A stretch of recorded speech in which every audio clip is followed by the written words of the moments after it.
ભીમપુરા ખાતે કરોડોના ખર્ચે નવીન આરસીસી રોડ બનાવવામાં આવી રહ્યો છે। વડોદરા શહેરમાં આવેલ સેવાસી ભીમપુરા ખાતે કરોડોના ખર્ચે નવીન આરસીસી રોડ બનાવવામાં આવી રહ્યા છે। ત્યારે કેટલો રોડ નવીન બનાવવામાં આવેલ છે તે જગ્યા પર આજે મસમોટા પ્રમાણમાં ભૂવો પડતા સામાજિક કાર્યકર કમલેશ પરમાર દ્વારા જાત તપાસ કરવામાં આવી હતી। ત્યારે વધુમાં જણાવ્યું હતું કે આરસીસી રોડની અંદર કોઈપણ જાતના સળિયા જોવા મળતા નથી। સાથે જ આરસીસી રોડનું મટીરિયલ હલકી ગુણવત્તાનું હોય તેમ જણાઈ આવેલ છે।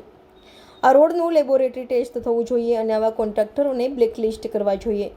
સાથે જ થર્ડ પાર્ટી ઇન્સ્પેક્શન અને તપાસ કરનાર અધિકારીઓને તાત્કાલિક ધોરણે વિજિલન્સ તપાસ કરીને સસ્પેન્ડ કરવામાં આવે તેવી સામાજિક કાર્યકર દ્વારા માંગ કરવામાં આવી હતી।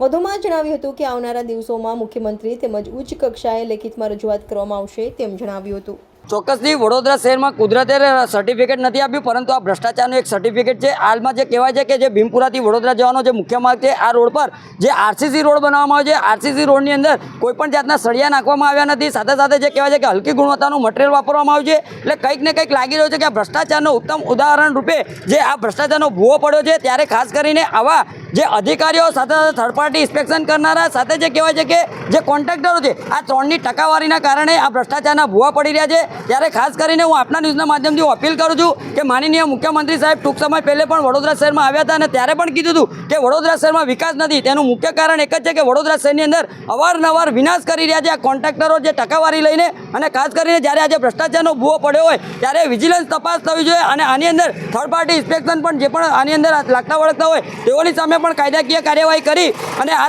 તંત્રમાં જે પણ અધિકારીઓ છે તેઓની સામે એક્શન લેવામાં આવે। સાથે સાથે અધિકારીઓને સસ્પેન્ડ કરવામાં આવે અને આવા કોન્ટ્રાક્ટરોને તાત્કાલિક ધોરણે બ્લેકલિસ્ટ કરવામાં આવે તેવી અમારી માંગ છે। તપાસ થવી જોઈએ તેવી માંગ કરી ચોક્કસથી ગ્રામીણ વિસ્તારની અંદર કરોડો રૂપિયાના ખર્ચે નવીન રોડો બનતા હોય છે, પરંતુ નવીન રોડોની અંદર કોઈપણ જાતના જે સળિયા નાખવામાં નથી આવતા। સાથે જે હલકી ગુણવત્તાનું મટીરિયલ વાપરવામાં આવે છે અને જ્યારે ટૂંક સમય પહેલે પણ એક કાળા કલરનો કાળો ડામરનો જે ભ્રષ્ટાચાર બહાર નીકળ્યો હતો ત્યારે ગુજરાત રાજ્યના જે કહેવાય છે કે જે તે જવાબદાર વ્યક્તિઓ દ્વારા જે વિજિલન્સ તપાસ કરવામાં આવી હતી અને આમાં કંઈક ને કંઈક કોન્ટ્રાક્ટરો બેદરકારી જોવા મળી હતી।